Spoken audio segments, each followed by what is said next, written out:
nari narabeshye sinabibonaga, amagambo yanjye yarakubabaje.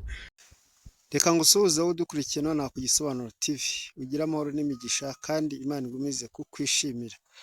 Uyu mwana muri kureba mu mavidewo ye yitwa Olivier Ken, ni umwana waje kuba yavumbuka nyuma yo gukora indirimbo ayita Sorry. Uyu yakoze indirimbo avuga ko umukobwa bakundana yaba yapfuye. Uwo akimara kubivuga videwo ze si ugutangira kureba, nk'uko mubibona ntabwo videwo ze zarebwaga neza hano ku mbuga nkoranyambaga. Aha turi ni ku rubuga rwa TikTok, ariko nyamara amaze gutuka umuntu, amaze kuvuga ko umukobwa bakundanaga yapfuye nk'uko yabisobanuye ku rubuga rwa MI Empire, byaje gutuma videwo zitangira kurebwa n'akayabo k'abantu. Natangiye nkora kontenti ze ndi kumuvugaho, vuga yuko mukundanye, abantu benshi barabikunda.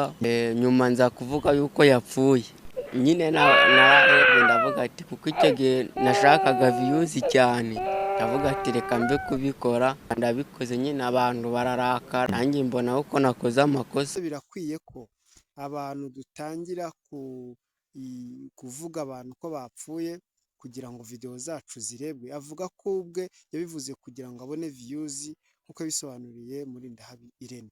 Nuko nawe kandi ibihamya biraguha, videwo yakoze ngiyi ni Sorry, aha yarebwe n'ibihumbi 559, ndetse hano irebwa n'abantu ibihumbi